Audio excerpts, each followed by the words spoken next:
and welcome to the first ever Find Your Ex podcast brought to you by Hurricane Marsh. I'm your host, Jon Blevins. Joining me today is my daughter, Macie Jo Whoop, whoop. Blevins, Chief Operating Officer of Hurricane Marsh. My daughter, you probably got some other titles, JoJo and Best dog mom in the world. Best Dog Mom in the World by Yep. Sadie and Brewer. So, Yep. yeah.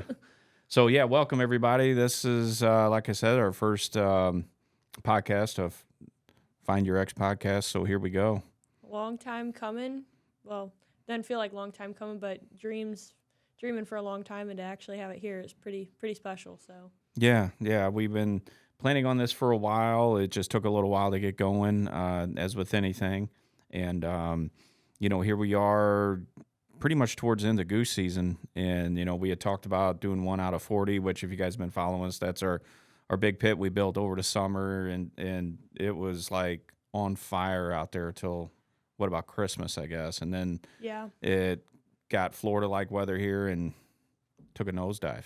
Yeah, so, it was real unfortunate because we had Vegas at the beginning of December. We had a big show, and I know that kind of ate into a little bit of it. But as soon as you got back from Vegas, probably around like middle of December, I mean, it was pile pick after pile pick after pile pick. Oh, I know. Yeah, so the Monday before Thanksgiving, we trenched in about 1,000 feet of wire, so we could have electric out there to run the J2 ice rippers, to have lights inside the blind, everything that we want.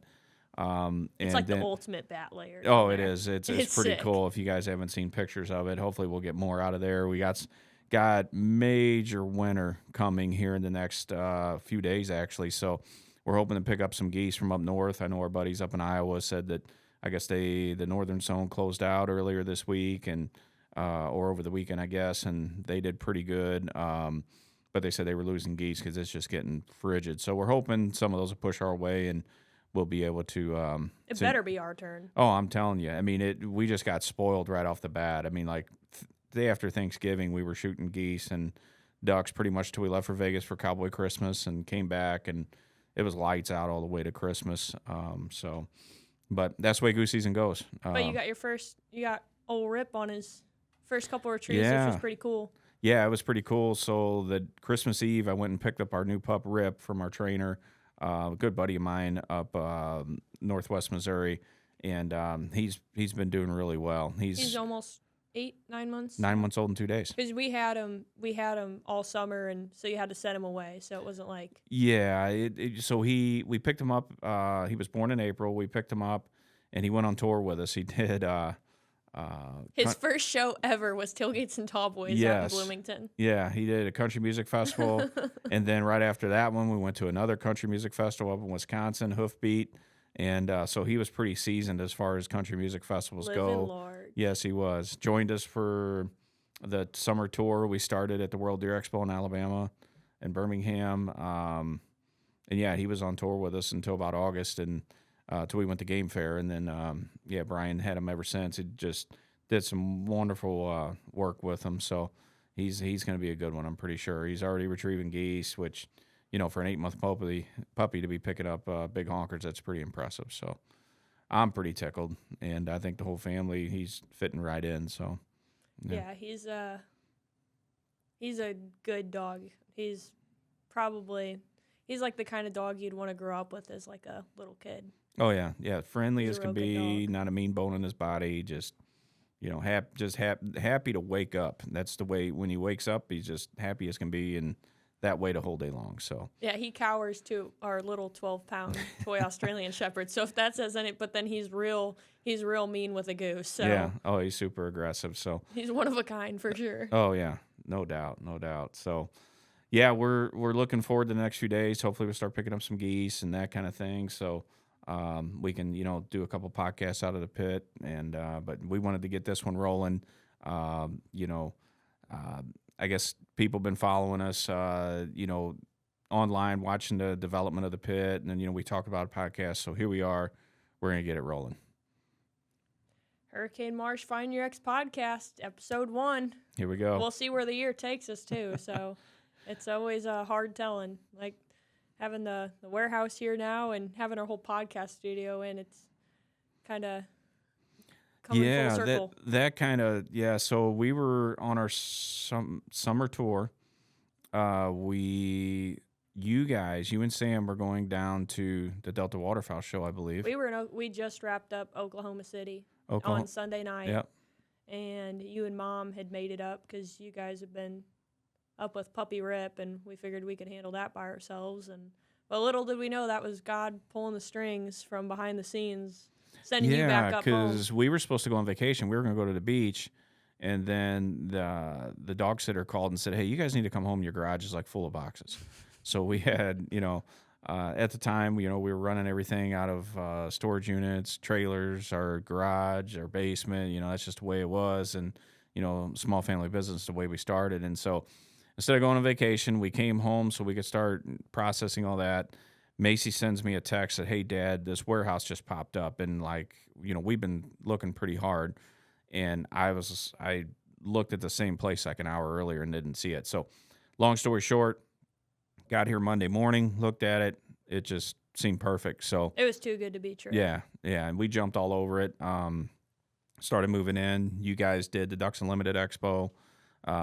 Me and Mom were up to midnight every night building shelves and just trying to get inventory. Something. Oh yeah. If anybody knows Amy, she's not the most mechanically inclined person. She's passenger princess material.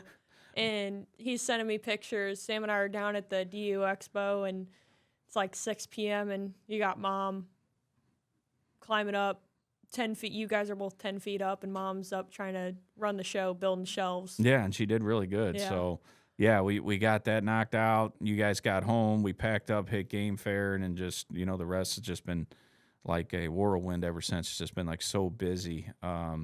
Speaking of which, we got NWTF coming up.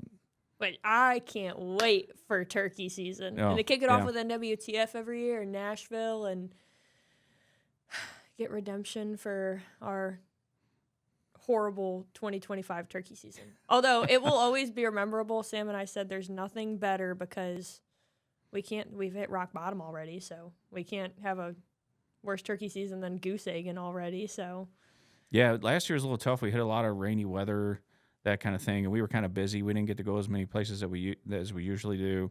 Missed out on our Nebraska tags, and I tell you, after goose hunting the other day, everybody was like glued to their phones at like 1 o'clock, and to make sure we got our tags. We all got our tags, so that's great. So we're looking forward to getting back up there. But yeah, I mean, NWTF it's such a special show for us. Gosh, I think like 150 people from our hometown come down. Everybody has a good time, and you're just getting off honker season. I know we got snow goose season coming up, but boy, it starts giving you that itch, to hear that, the first big loud gobble in the woods or something, and, you're looking forward to springtime coming. So it like hits perfect and kind of gets our, show season going. 'Cause from there on out, we're pretty busy, and then turkey season hits, and then we're turkey hunting. So, it'll be our wedding. Yeah, and then you and Sam are getting married at the end of May, so whoop, whoop. We have a busy spring turkey season. Your wedding, Wade's graduation from dental school, and Mom possibly retiring from teaching. Which, to be clear, the most important part, Sam and I made sure with our wedding, we got engaged April 2024, and the only thing I knew with all our shows, it had to be turkey season comes first. Well, obviously our wedding is pretty important, but for Sam and I, we had to make sure that it was after everything was over so that we could get our turkey hunting in first. So yeah, that's right. We'll definitely hit up Missouri and Nebraska for sure, and Lord knows wherever the road will take us for filling turkey tags. So yeah, we're gonna go as hard as we can. That's for sure. It only comes around once a year, and I had a gentleman, older guy, tell me, said, "Son, you know why God made waterfowl season in the fall and turkey hunting in the spring?" And I was like, "No, sir." And he said, "So you don't have to choose." And I was like, "Well, that's..." Amen to that. Yeah, that's a pretty good analogy, I guess. So I would never want to be torn between going goose hunting or turkey hunting. That'd just be torturous for me. So, but we're looking forward to all that coming up. For a lot of you that don't know much about us, Hurricane Marsh, it was a farm that I bought back in 1999 with me and my brothers. I bought this farm, and for duck hunting, deer hunting. My brother liked to deer hunt, and I name all my hunting spots. And we were just sitting around talking to him and the farmer we bought it from, and said, hey, it flooded one time. I was like, hey, does it flood like this all the time? And because I was worried about getting food plots in and everything, and he's like, nah, don't worry, water's in out like a hurricane. My buddy Pat was sitting there with me. We're like, oh, let's call this spot Hurricane Marsh, because we name all of our farms and all of our hunting spots. I mean, like the pit out there, 40, it's named 40 because it's a 40-foot long pit. We got the brink, and if you know much about the brink, then you know. But other than that, that's as far as that one's going. So, but anyway, so that's where it got its name. And so, we had a lot of special times out there, a lot of fun. Then the clothing brand started several years later. Me and my buddy's been going to Saskatchewan snow goose hunting for like 25 years or something like that. It's been a long time. And we hunted spring snows in Missouri on the way back. And so they're like, hey, make something cool for snow goose hunting. So made this snow goose hoodie. Brought the first one home. I got from the printer, threw it on the couch, didn't think much of it. Macie walks in and says, yeah, I just got back from practice at high school and sitting on the hoodie. I was like, Dad, that thing's pretty cool. You should put it on Instagram. He's like, what the heck is Instagram? Yeah, I had no clue. And I showed him how to use it. And a couple months and weeks later, some of my friends at high school are like, Macie, your dad's like, I love watching his Instagram. And sure enough, he's posting like the 2025 would have loved to have seen 2017, 2016 you, and just kind of like the authentic content you were spitting out of the pit, cooking snow goose fajitas and with the X hoodie on, and you guys were just doing your thing, no intention of it being a clothing brand. And never. No, I mean, there was no intentions of this ever happening. I mean, it just got to a point where she's like, hey, Dad, look at these people DMing us on Instagram. Where can we get this? So, long story short, we got into it, printed up a bunch of hoodies. And actually our first show ever, a buddy of mine makes county line boats, Andy Wyckoff, called me and said, hey, come up to Rogers up north in Kansas City. They're doing an outdoor show, and I guarantee you'll sell some of them hoodies. And I was like, man, no, I'm busy, and my wife's like, what do we got to lose? You're off duty at the firehouse that weekend. I'm off because it's summer. And so we went up there, sold everything we had. So then a little light bulb clicked on, and then Macie's like, yeah, I think you need to start making more stuff. And so we just, started producing more things. And what a lot of people don't know, or some of them do know, but everything we put or we print, there's a story behind it. It means something. It's just not thrown on there for, oh, make something with this on it or make something with that on it. We don't do that. It's got to mean something. Like the hat I got on. That's a picture of my dog Vader. That was his first banded goose he ever retrieved. So everything we do means something. And if we don't have what you like right now, give us time. Something will finally click, and we'll probably get it put on there. But it's got to be something that means something to us. I think one of the coolest things ever was it was just the snow goose gear, and there's so many memories of sitting at the table drawing stuff, or just building it together, really. Just creating, I guess, is the most authentic way to say it. But now it's like Christmas. Every other weekend we have a new batch of hats coming in, or a new hoodies coming in, or a new polo or something. But thinking of how special it was, coming back from school, or you'd go back because our printer was local, and you'd go make a pit stop to go by the printer and come back with some boxes and cutting it open, because it would happen, we'd get new gear in, because you'd buy one hoodie, sell it out, buy it again in a bigger bulk, sell it out.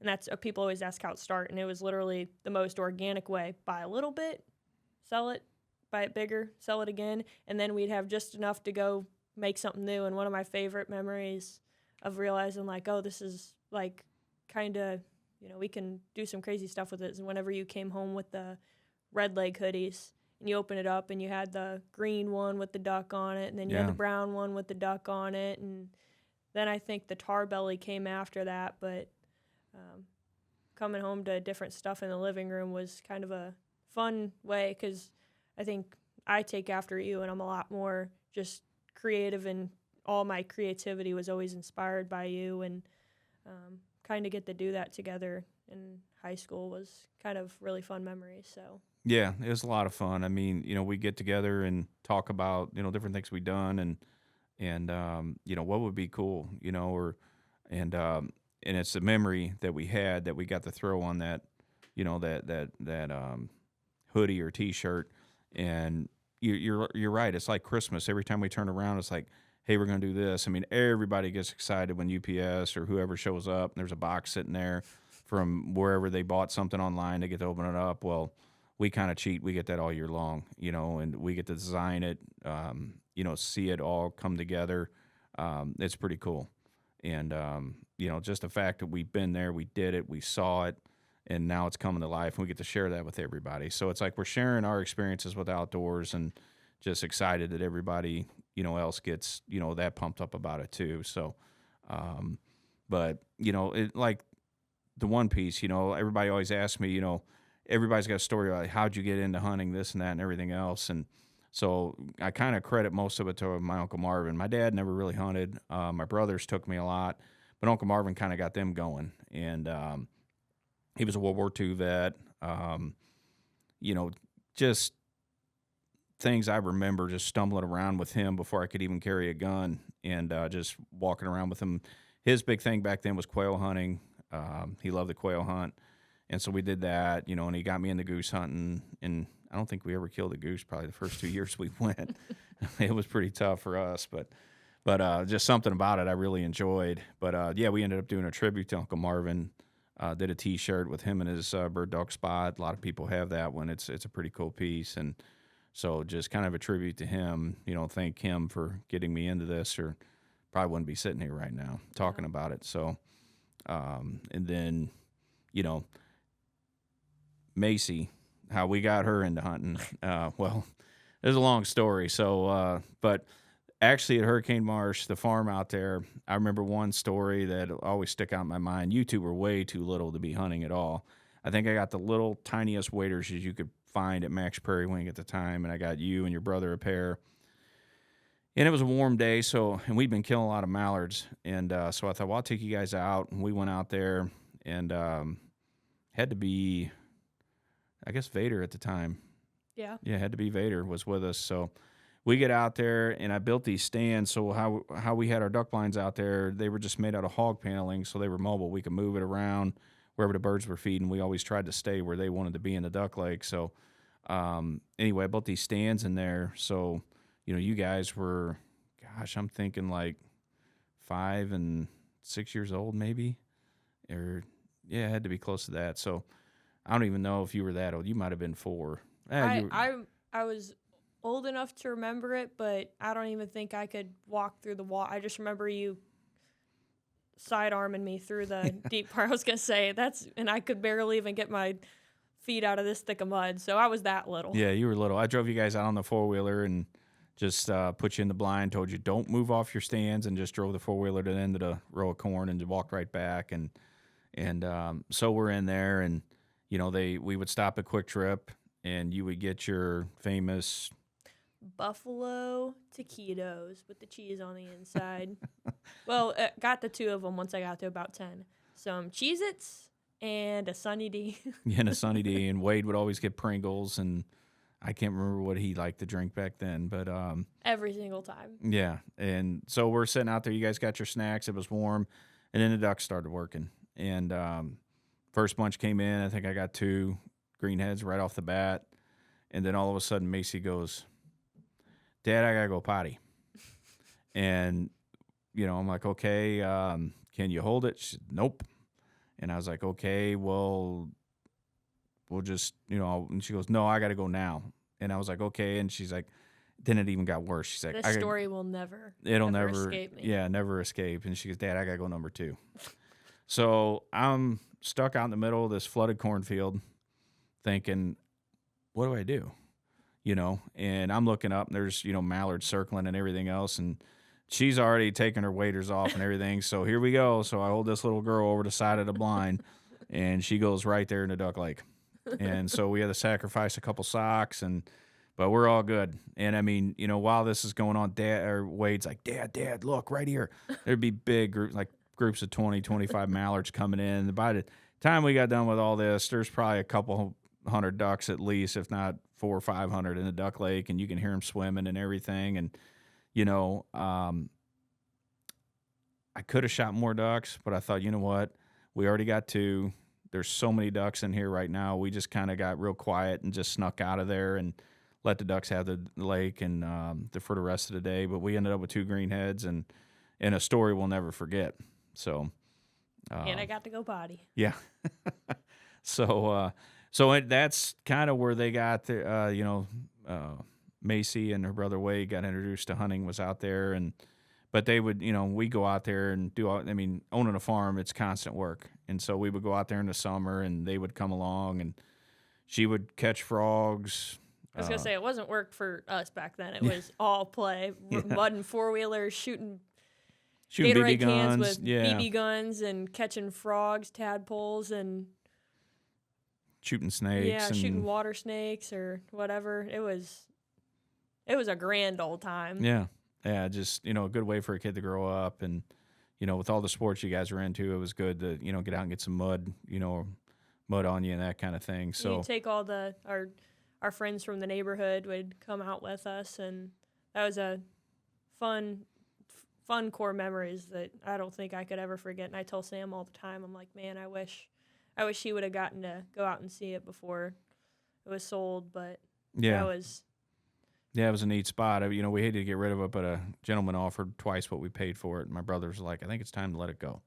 So, we just moved on and got different places to go. And, if I still had that, I don't know if I'd be up at the brink right now. So, and all the other spots that we have. So it just, God has a plan and does things for a reason. And, you just got to know when to capitalize on things and go from there. So,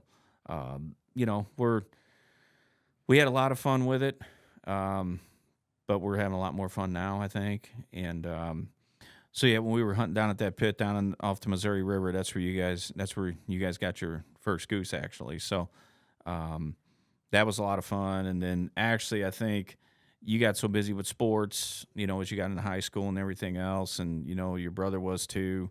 You just didn't have a whole lot of time to go. I think what really sunk you guys was your first turkeys up in Nebraska. Oh yeah. That is my one thing I couldn't live without.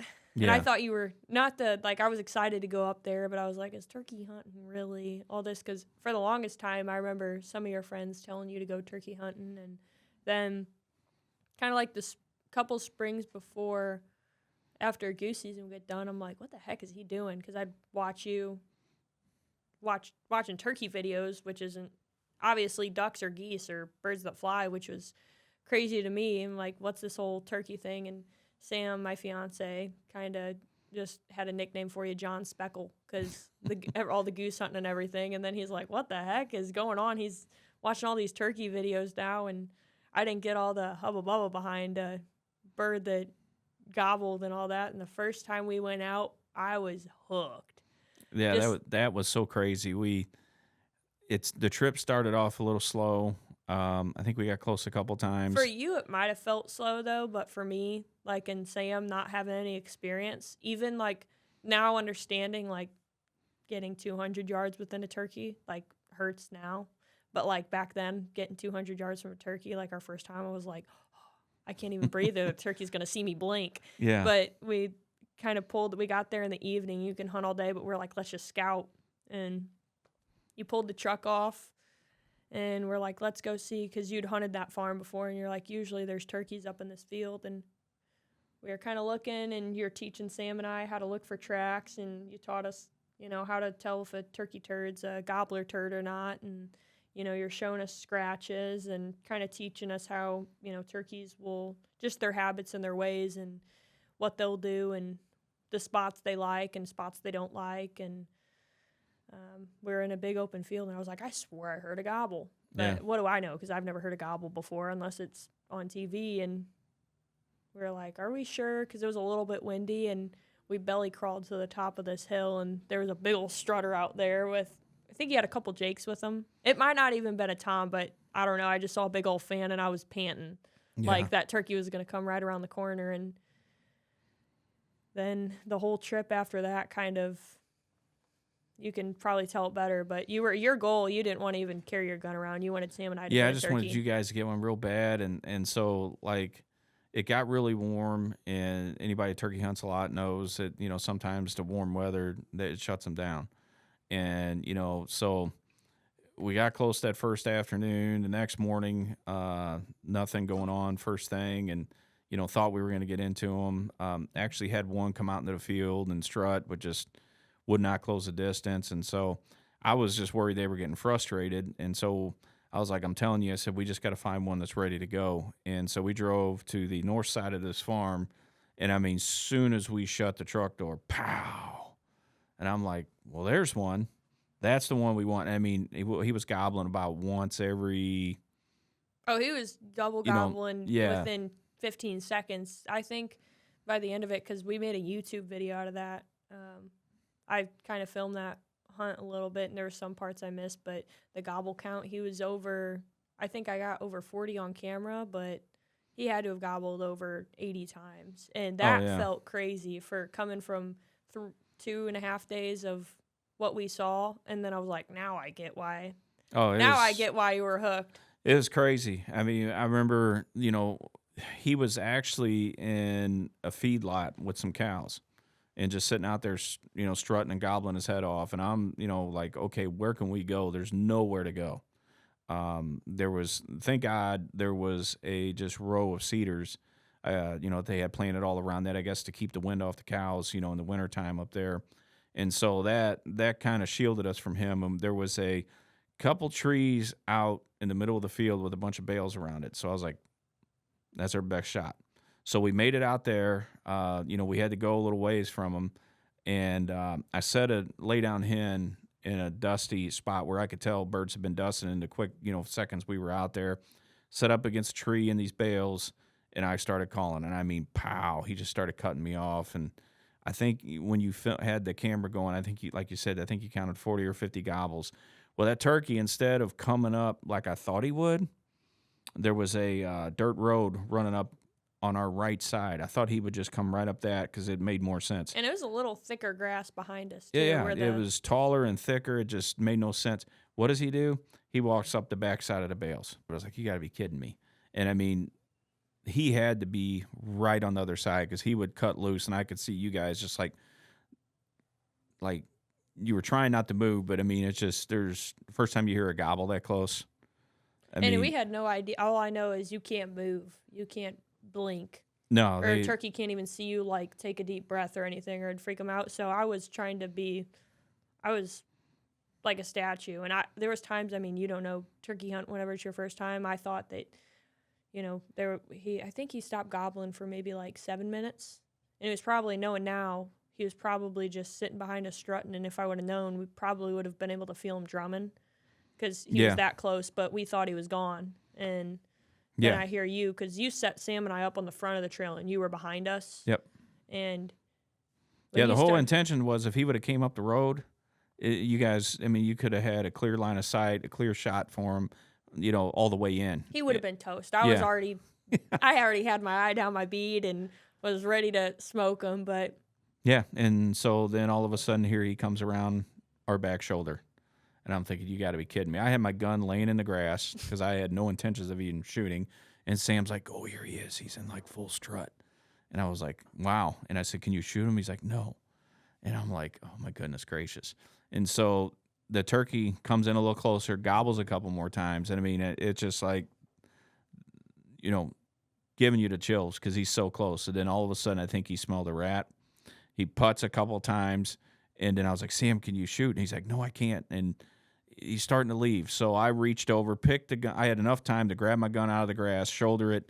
And actually, I think it wasn't that far, maybe a 25, 30-yard shot. And so we were on the board. Now, I was disappointed because I was wanting one of you guys to get them. And, we were at that point in time, it's just like, hey, we got one on the ground. We know what it's about. And let's go get another one. So we got, closer, I think that afternoon on a few turkeys. We actually had a hen come and lay down, like, Yeah, right at your feet. yeah, right. She sat there, and I don't know anything about turkeys yet, and all I know is you can't move. So I sat there in the most like uncomfortable position, which I would never do that ever again after knowing how to turkey hunt. Oh, yeah, yeah. But I could have reached out and petted her, and I think she kind of like knew something was funny, but I was in my leafy suit, so she's like, I guess it's cool. But Oh, yeah.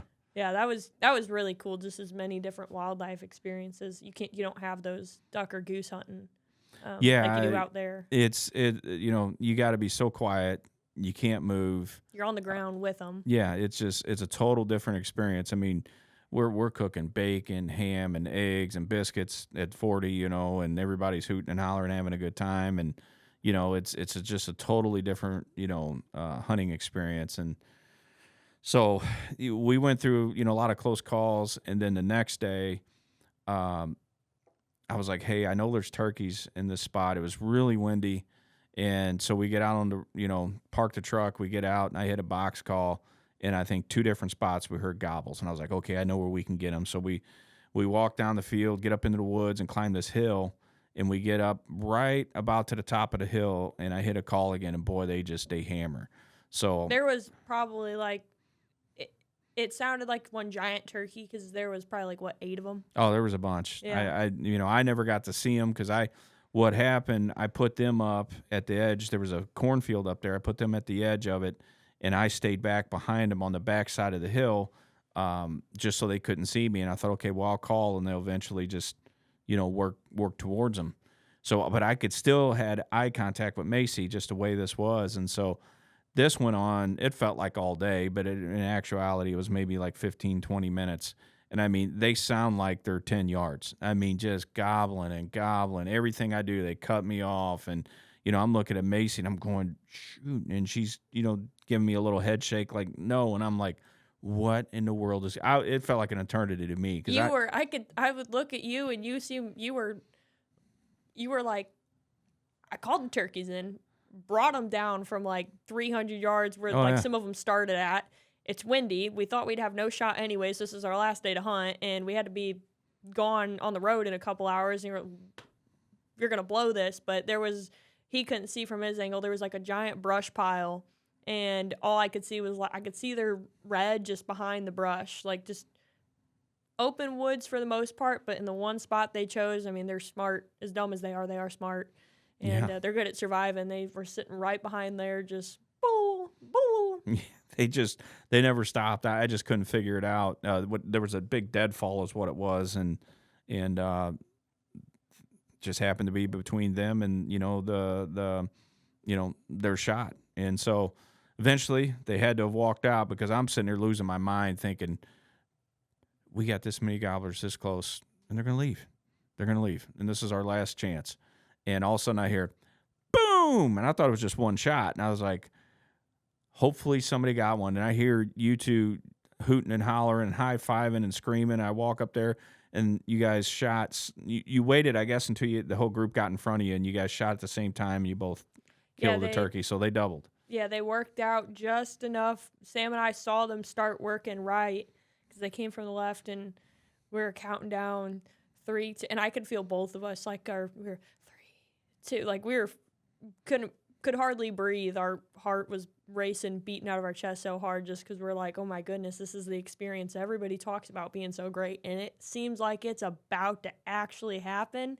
And they walk out, and we both count on 1, and we both hit our shots, and yeah, that I think could not have spoiled me anymore to be a turkey girl. It couldn't have worked out any better too. You guys got to double your first turkeys. Although you could have maybe, if we didn't forget your box call on the hill. Yeah, it's still there somewhere. I don't know where. We tried looking for it seasons past, but I think we were just all too excited. And I think we realized next turkey season, we were like, you know what?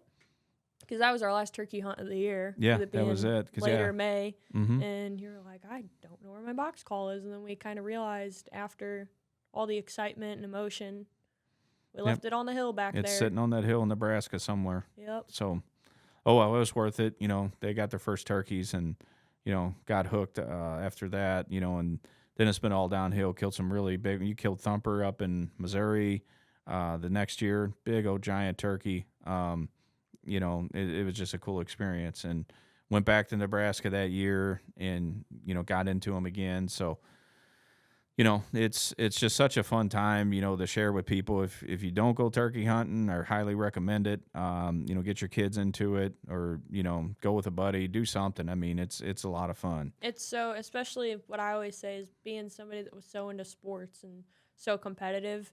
There's no other style of hunting I think that relies, because deer and waterfowl and deer, there's a lot of prep work that goes into it. Not saying turkey hunting isn't, but it's a lot of the in the moment game call decisions. Am I going to belly crawl 100 yards, or am I going to cross the creek, or what am I going to do here in this moment? And I don't think I find that same kind of, competitive as a team whenever Sam and I are hunting and we all figure out what our next move is, and kind of we all, play our roles trying to scout some birds. It's so much fun to get to share it with people. Oh, it is. So much fun. It's a lot of fun. And it is really a sport that, you get into waterfowl hunting, it's so expensive, the equipment and everything. And really turkey hunting, you can get a $10, $15 mouth call, get proficient at it. And other than that, and some good camo, there's plenty of public ground in every state. There's not a whole lot involved in it. And you can, just go. And so it's until you've done it, it's hard to explain, but, highly recommend it. So, but it's always the worst whenever I meet somebody and they're like, yeah, turkey hunting's cool. And I'm like, well, have you shot one? They're like, yeah.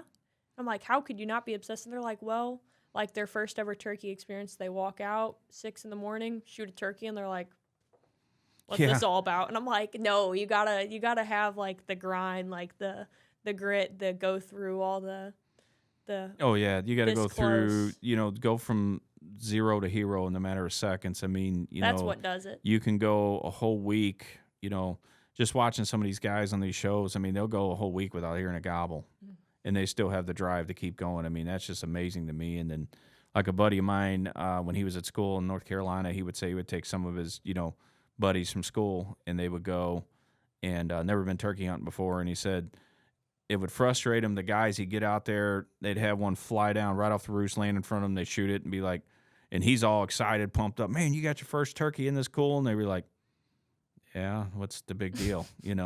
They haven't had to spend all that time, scouting and looking and, doing everything it takes just to try to, to get a turkey, and much less to hear one gobble. I mean, to me, I've heard people say, if, they don't gobble, would you still hunt them? And have I shot turkeys that didn't gobble come in? Yeah. But I mean, to me, that gobbling's that's where it's at, That's the checkmate. Yep.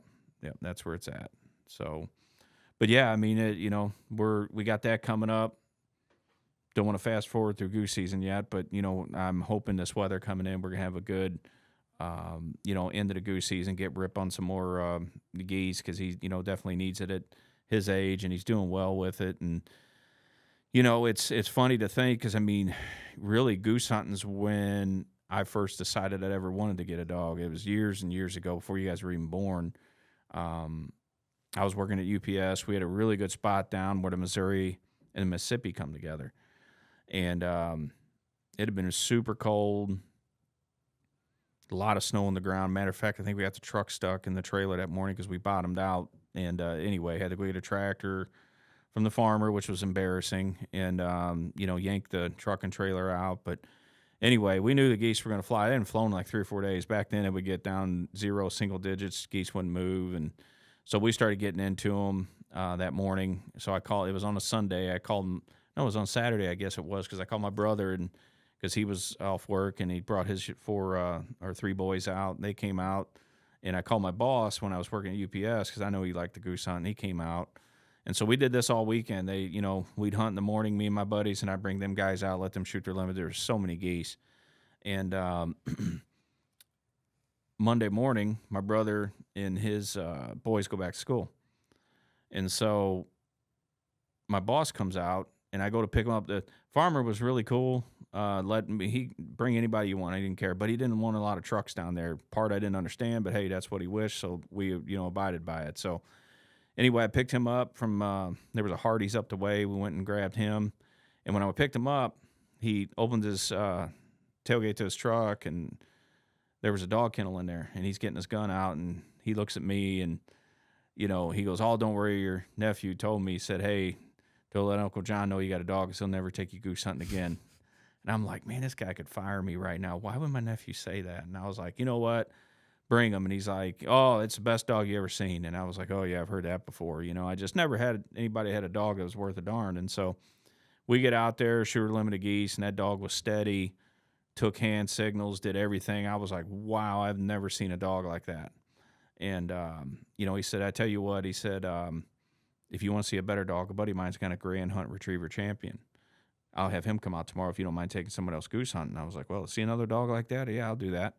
And yeah, the dog blew me away. And these guys were so nice. They're like, "Hey, I was young at the time," and they're like, "Hey, we'll get you a dog. The only thing you got to do is meet us out at Bush Wildlife for training every weekend, all summer long, spring, summer long. We'll teach you how to do it." And boy, it came addicting. First dog was Hunter, and He was a good boy. But yeah, he's he cranky was. boy sometimes. Yeah. Well, I mean, we had him before you guys were born, so he was mom's baby at the time, and then he started. Stole the show. You guys stole the show, and so he had to take a back seat to all that. But man, it was so addicting just seeing how you could train a dog, and get him to do these things. And yeah, I don't think I'd ever hunt again without a dog. I mean, usually you don't see him here now because otherwise it'd be a mess. But dogs are always at the warehouse, hanging out. They're always with us. So they're a big part of hunting for me and just a big part of our family. So, we had Hunter, we had Vader, which Vader got his name when you guys are little. They like Star Wars, and so they're like, "Hey, Dad, can we call him Darth Vader?" And I was like, "Well, how about we just call him Vader, and we'll just leave it at that." So He was just a big brute black. Oh, dog, he was. But the best dog you could have grown up with. Oh yeah, you could do anything to him. I remember my buddies would give me trouble because every once in a while I'd look down and Vader's toenails would be white, and I'm like, "Hey, Blevins, what's the deal with your dog's toenails here?" And I'm like, "Oh gosh, Macie Joe had to paint them or something." So she would take white out and paint his nails, and he would, this was 100-pound lean retriever, retrieved thousands of birds in his time, and I mean just a brute force in the field. But he'd lay there, let Macie paint his toenails, and she'd put hats on him, and we'd go to Wade's baseball games when he was little. She'd put uniforms on him and take tie-dye uniforms. tie-dye uniforms on him, and just look like yeah, absolute. he looked like a bodybuilder going out there and wearing his little brother's shirt or something. But yeah, it was just ridiculous. But then Jeter came along after Vader, and then now we got Rip. So all of them, I heard a guy say back in the day, you only get one good dog in your life. Well, I'm on number 4 right now. So I think we've been pretty blessed and pretty lucky. So, but we try to hunt them hard, get them in the birds and that kind of thing. It makes a big difference. So, yeah, I mean, the dogs, like I said, we've been so blessed with them, had good ones. They're not only they're a big part of our lives, they're a big part of the brand too. I mean, one of the best-selling, shirts we've ever had is the Retrieve. And that's, a picture of Vader out at Hurricane Marsh at the farm with a big old fat green head. We shot, I think it was a 5 or 6 man limited mallards that day, and that was his last retrieve of the day. And I mean, it was just, it was a cool picture. And you can see the sunset coming up behind it. Oh yeah, I mean, just everything the way it worked out, was just, picture perfect. But yeah, it's just been like, a staple to the brand since we started. And, we have, the Good Boy, which was Vader's first band he ever retrieved. We had the Rookie, which is Jeter and Vader. We got Jeter in there coming up. So, but you're in the Good Boy hat right now, right? Yeah. I can't see it around the arm. Yeah, check it out. But yeah, that was Vader's first Goose band. So we also have a sweatshirt in that, and then we also have, I guess, Rip's going to make a shirt coming up here soon. That'll be coming out. We also have the new Pintail shirt, which I think a lot of people are excited about. and that was actually Jeter last year. We were hunting. There's a place, a public spot up in Northwest Missouri, Fountain Grove. I grew up hunting there since I was a kid, and if anybody's hunted there, I mean, the crazy amount of pintails is just, it's nuts. And so we kind of did a tribute to that, pintails at the Grove, and yeah, just a neat spot. And it's held a special place for me for years, and always will. And hope it never goes away. But so yeah, we got a lot of new stuff coming up, a lot of new stuff coming out. Where are we going? It just seems like it never surprises me. I mean, we brought on Nick. I mean, Yeah, the Hurricane Marsh team is growing, and it's been a fun wild ride to add to the team and to kind of have more, just the amount of things that we've been able to get to with more manpower behind the brand has been real exciting and makes 2026 pretty crazy. I have no idea what's on my bingo card for 2026. Oh, but it's nuts. I know we got a couple collabs coming out with some people. I don't know if we can say those names yet, but probably not yet. But you'll see. You'll see it's coming come out, and yeah, Nick's going to be making more of an appearance. You'll see him. Everybody, if you're coming to NWTF, you'll get to meet him, and his lovely wife. She'll be there too. So, and then I think our sales guy is going to start in May.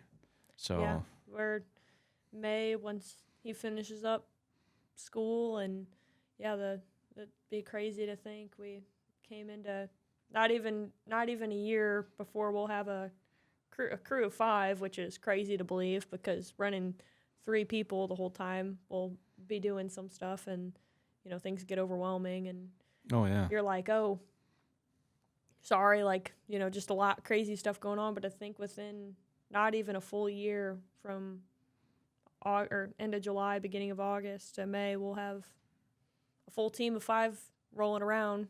Yeah, we'll have a full team, warehouse, everything, all within under a year. The product line just keeps growing. The polos have gone insane for us. Those are so much fun. Yeah, those are fun to create. The shorts, all the new stuff. And, we'll always still continue to do graphic tees. I mean, the hoodie I got on now, it's just like become my go favorite. I mean, especially during goose season, that's a new one. So just all kinds of new stuff, be on the lookout for it. That's the creative wheels are always turning here. Yeah, it's crazy to think in 2023, I remember we always did in the fall, October through November, we do what we call our East Coast tour. And I remember you, Sam, and I sitting in the middle of South Georgia at a Airbnb by our pool it was like Halloween night, I think, because we were in between shows and we were talking about how we were going to do our first wholesale market ever. And we had hats, T-shirts, and hoodies, but nothing wrong with that's, how we started. And now to think that was fall 2023, and then 2024, we brought in like 2 pairs of shorts, 2 button-ups, and like 2 performance-style hoodies, and that was like that was scary jumping into that at first because that was a big investment for us as a brand. And then for it to lead in now that we can go to, well, not me, but you and Sam can walk to church or family events in our own polos, repping HM is pretty cool now. Oh yeah, it's awesome. I mean, we got stuff you can wear pretty much anywhere right now. So, and it's really neat to see customers or friends of ours. Hey, I'm on vacation down in Florida or Alabama or wherever they may be, and look who I ran into. They're wearing something of ours, and we appreciate all the support we get nationwide like that. And if it wasn't for you guys, we wouldn't be where we are now. So, hopefully we'll keep coming out, with new exciting stuff. We think it's new and cool and exciting. So. Hopefully you guys will too, and we really do appreciate all the support that we get. So that's kind of one of the coolest things, I think, just the DMs and private messages that we get from different people or comments. Like it actually, like full disclosure, obviously everybody knows that we were running this out of our house in our basement, and when we get a DM that's like, "Look, I shot my first banded, or I shot my first goose," or just a cool moment for them. in my Hurricane Marsh hoodie or my Hurricane Marsh hat. And I'm like, you guys think it's cool? This came from my basement. Like, this is pretty cool. Just the connection and the friends we've made along the way, and some of the people that have been repping our brand really since we started going hardcore into this. I mean, we got pictures of them from, 10 years old, whenever they couldn't even fit in a small, and a small would be down to their knees, but they wanted a Hurricane Marsh hoodie and still repping our stuff. Like, that's really the coolest thing. I mean, to get to share it with family and to get to make connections with all the people that we have and that want to want to represent HM. That's what makes Hurricane Marsh. It's not us, but it's the community that's kind of came behind it, and the people that rep it and what they do in it, and that people are actually going out hunting in the hoodie or putting it on under their camo, and so many people that strip off their camo layers to take a pile pick in our hoodie, even though it's 20 degrees outside. That's pretty special. Yeah, that always cracks me up because I know it's bitter cold, and underneath the big thick coat on or something, they still have the hoodie on or whatever. And we're pretty blessed to have such good supporters. Oh yeah, and we made lifelong friends. From this. I mean, people we'd never known, and Sampson out in Maryland. I mean, so much fun to go out there and do the Easton Waterfowl Festival, and we stay with him. We go sea duck hunting with him. I mean, his family. We do, sea duck season wasn't open 2 years ago. Went out and caught blue crabs and oysters and had a big seafood bake or boil that night. I mean, that was awesome. Yeah, we look forward to that every year. So just people like him. I mean, and if I don't say your name, don't get mad because there's so many people across the country. Drake up in Iowa. We could have a podcast for an hour. Oh, we could go on. Trevor back home, and much help as he gives us, and I mean, just Chloe and just everybody. Some great people we've met and made some really good friends with. So, we're just going to keep going. I mean, there's no stopping now. I mean, the train gets going. We're bringing on more people. We're still going to keep that family creative vibe that we've had forever, but we're just going to keep going. I mean, there's no reason to slow it down or anything. It gets a little overwhelming at times. There's a lot of hard work. A lot of people don't, see what goes on behind the scenes, but there's a lot that goes into everything to get, everything done and put into motion and everything else. So, but it's fun. I mean, I'm having a blast. I know you guys are. If you love what you do, it's not work. I've never.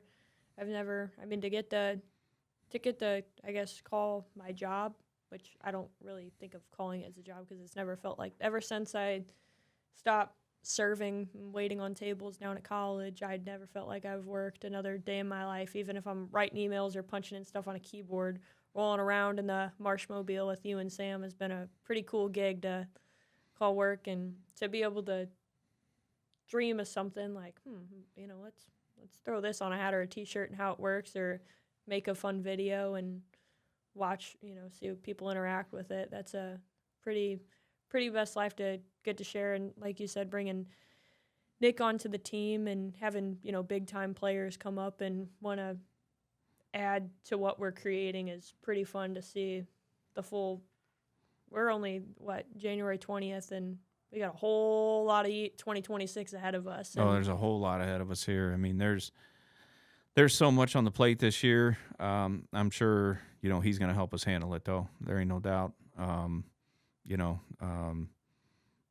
It's a leap of faith. Yeah, it always has been. I mean, for those that don't know, I was a firefighter. That's what I did. My wife, a school teacher, and this was just a side hobby. That's all it was. Macie was busy at school. Sam was busy at school. My son was busy at school. We just did it on the weekends for something to do. And then fall of 2021, that's when Sam and Macie jumped on full time, and it just exploded. And so it's, I always, everybody always, hey, I want to do this, I want to do that. I was like, hey, if it was easy, everybody would do it. But, I always tell everybody, he's got a plan for you, but you got to make that plan happen. I had a great job, took a leap of faith, retired from there, and never looked back. and don't regret a single minute of it. You know, it's so much fun getting to travel with you and Sam, and now Nick will be joining us on these travels, and you know, we're gonna be hunting all over the place. And for people that don't know, Nick is our what is his official title? Oof. Well, Videographer, it was content creator. marketing / creative director, which kind of encompasses anything that has to do with a keyboard or a camera or anything creative. And that's been the cool part. Like the first day Nick jumped on, like the first day, like it was kind of like what you call like syllabus day. And once we got through like just like branding and stuff like that, he opened up his notebook and he had all these like different ideas, like from the moment he got hired until like our first day. All these different ideas and cool things that he'd thought of, anywhere from social media to YouTube. And Sam and I were like, dang, this guy's good. So Yeah. there's going to be a lot of cool, fun stuff coming out in 2026. We're excited. I mean, you know, when I knew he was a team player, so we're up at 40, and, you know,